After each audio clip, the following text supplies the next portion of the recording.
Hello Mark, my name is Tech.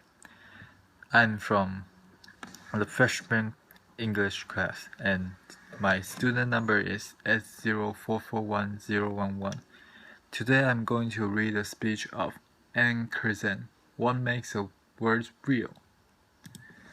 I need to start by telling you a little bit about my social life, which I know may not seem relevant, but it is. When people meet me at parties and they find out that I'm an English professor who specializes in language, they generally have one of two reactions. One set of people look frightened, laughter. They often say something like, "Oh, I'd better be careful what I say. I'm sure you'll hear every mistake I make." And then they stop talking, laughter. And they wait for me to go away and talk to someone else. The other set of people, their eyes light up and they say, "You are just the person I want to talk to." And then they tell me about whatever it is they think is going wrong with the English language. Laughter. A couple of weeks ago, I was at a dinner party and the man to my right started telling me about all the ways that the internet is degrading the English language. He brought up Facebook and he said, "Too different? I mean, is that even a real word?" I want to pause on the question. What makes a word real? My dinner companion and I both know what the word different means. So when does a new word like different become real? Who has the authority to make those kinds of official decisions about words anyway? Those are the questions I want to talk about today. I think most people when they say a word isn't real, what they mean is it doesn't appear in a standard dictionary. That, of course, raises the host of other questions, including who writes the dictionaries. Before I go any further, let me clarify my role in all of this. I do not write dictionaries. I do, however, collect new words much the way dictionary editors do. And the great thing about being a historian of the English language is that I get to call this research. When I teach the history of English language, I require that students teach me 2 new slang words before I will begin class. Over the years, I have learned some great new slang this way, including hangry, which is when you are cranky or angry because you are hungry, and adorkable, which is when you are adorable in kind of a dorky way. Clearly, terrific words that fill important gaps in the English language. Laughter. But how real are they if we use them primarily as slang and they don't yet appear in the dictionary? With that, let's turn to dictionaries. I'm going to do this as a show of hands. How many of you still regularly refer to a dictionary, either print or online? Okay. So that looks like most of you. Now a second question. Again, a show of hands. How many of you have ever looked to see who edited the dictionary you are using? Okay, many fewer. At some level, we know that there are human hands behind dictionaries, but we're really not sure who those hands belongs to. I'm actually fascinated by this. Even the most critical people out there tend not to be very critical about dictionaries, not distinguishing among them and not asking a whole lot of questions about who edited them. Just think about the phrase, "look it up in a dictionary," which suggests that all dictionaries are exactly the same.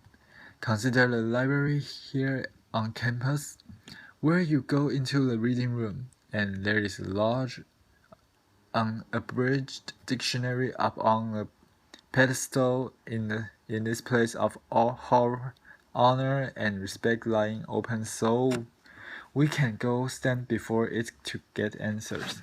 Now, don't get me wrong. Dictionaries are fantastic resources, but they are human and they are not timeless.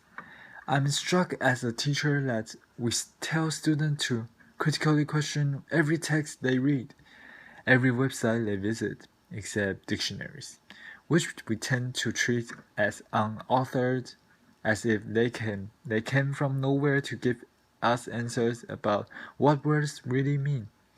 Here's the thing. If you ask dictionary editors, what they'll tell you is they're just trying to keep up with us as we change the language. They are watching what we say and what we write and trying to figure out what's going on to stick and what's not going to stick. They have to gamble because they want to appear cutting edge and catch the words that are going to make it, such as LOL, law, but they don't want to appear fetish and include the words that aren't going to make it. And I think a word that they're watching right now is YOLO. You only live once. Now, I get to hang out with dictionary editors, and you might be surprised by one of the places where we hang out. Every January, we go to the American Dialect Society annual meeting, where among other things, we vote on the words of the year. There are about 200 or 300 people who come.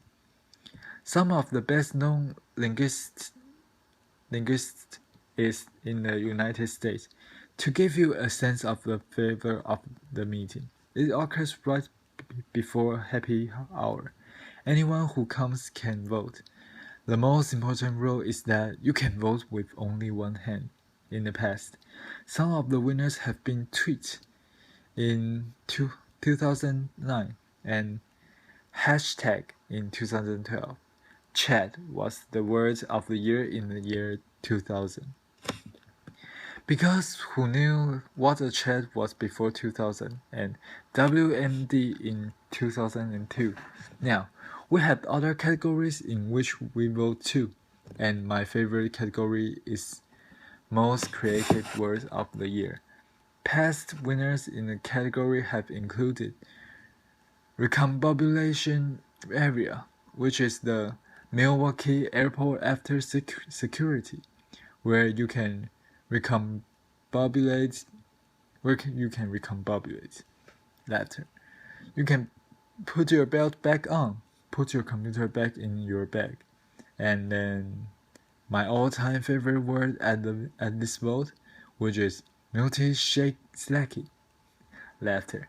And multi-slacking is the act of having multiple windows up on your screen, so it looks like you're working when you're actually goofing around on the web. Laughter, applause. Will all of these words stick? Absolutely not. And we have made some questionable choices. For example, in 2006, when the word of the year was Plutoed, to mean demoted. But some of the past winners now seem completely unremarkable, such as app and E as prefix and Google as a verb. Now, a few weeks before our vote, Lake Superior State University issues its list of banished words for the year. What is striking about this is that there are actually often quite a lot of overlap between their list and the list that we are considering for words of the year. And this is because we are noticing the same thing. We are noticing words that are coming into prominence.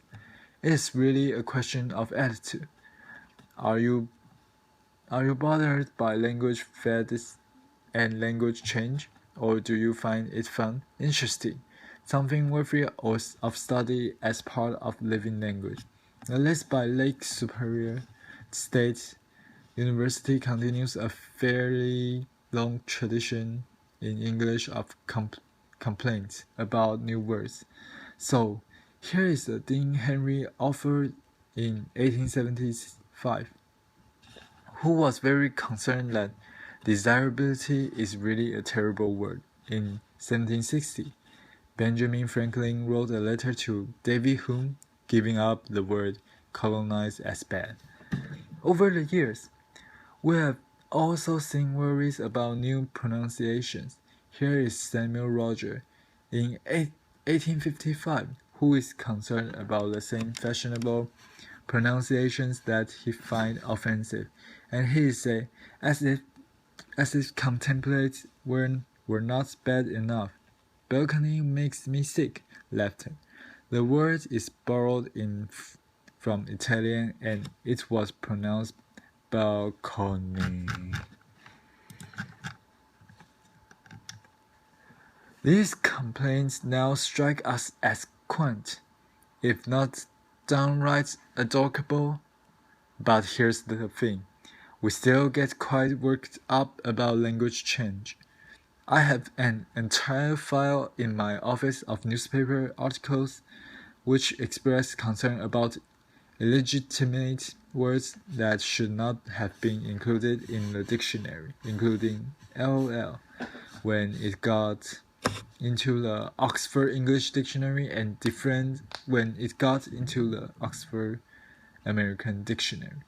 I always have articles expressing concern about invite as a noun, impact as a verb, because only thief can be impacted, and incentivize is described as boorish, bureaucratic misspeak. Now, it's not that dictionary editors ignore these kinds of attitudes about language. They try to provide us some guidance about words that are considered slang of informal or offensive, often through usage labels, but they are in something of a bind, because they are trying to describe what we do, and they know that we often go to dictionaries to get information about how we should use a word well or appropriately in its response. The American Heritage Dictionaries include usage notes. Usage notes tend to occur with words that are troublesome in one way, and one of the ways that they can be troublesome is that they are changing meaning. Now, usage notes involve very human decisions, and I think, as dictionary users, we are often not as aware of those human decisions as we should be. To show you what I mean, we'll look at an example. But before we do, I want to explain what the dictionary editors are trying to deal with in this usage note. Think about the word purus and how you use that word. I would guess many of you are thinking of skim, scan, reading quickly. Some of you may even have some walking involved because you are perusing grocery store shelves or something like that. You might be surprised to learn that if you look in most standard dictionaries, the first definition will be to read carefully or pore over. American Heritage has that as the first definition. They then have as the second definition skim, and next to that they say usage problem, laughter, and then they include a usage note, which is worth looking at. So here's the usage note. Peruse has long meant to read thoroughly, but the word is often used more loosely to mean simply to read.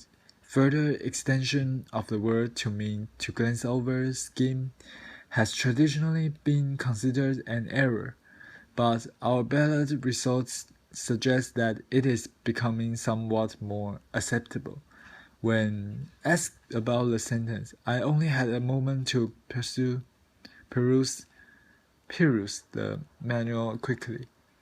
66% of the usage panel found it unacceptable in 1988, 58% in 1999, and 48% in 2011. The usage panel.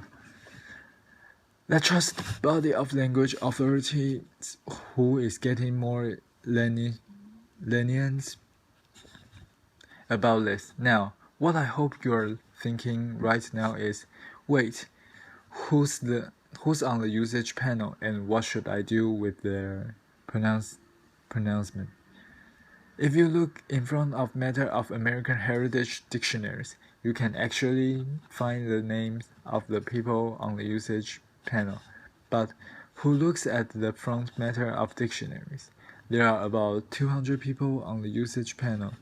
They include academics, journalists, creative writers. These are Supreme Court justices on it and a few linguistics. As of 2005, the list includes me. Applause. Here's what we can do for you. We can give you a sense of range of opinions about contested usage that is and should be the extent of our authority. We are not a language academy. About once a year, I get a ballot that asks me about whether new uses, new pronunciations, new meanings are acceptable. Now, here's what I do to fill out the ballot. I listen to what other people are saying and writing. I do not listen to my own likes and dislikes about the English language. I will be honest with you. I do not like the word impactful.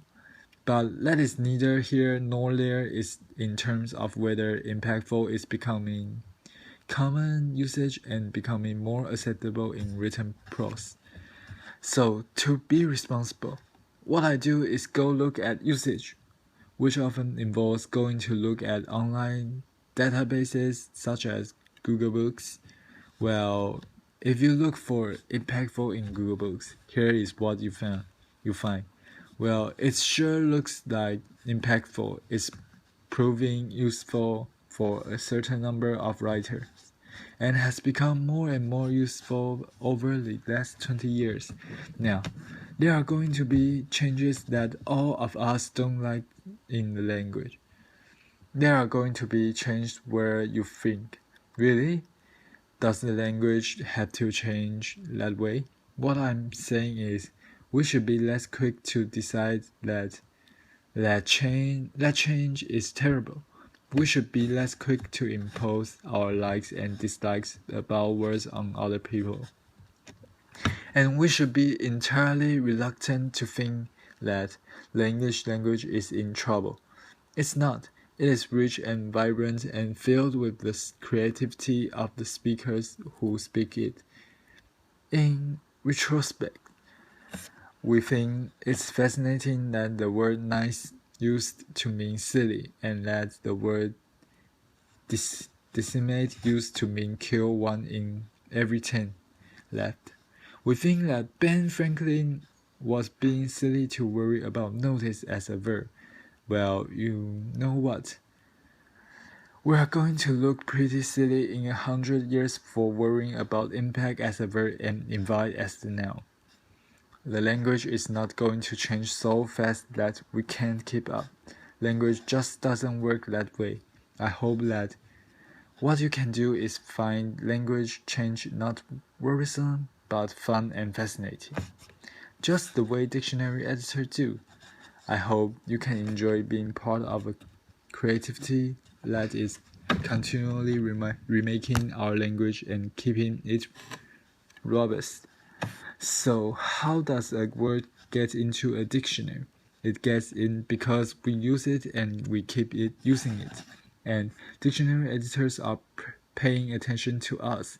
If you're thinking, but let's all of us decide what word means, I would say yes, it does, and it always has. Dictionaries are a wonderful guide and resource, but there is no objective dictionary authority out there that is the final arbiter about what words mean. If a community of speakers is using a word and knows what it means, it's real. That word might be slangy. That word might be informal. That word might be a word that you think is illogical or unnecessary. But that word that we are using, that word is real. Thank you. Applause.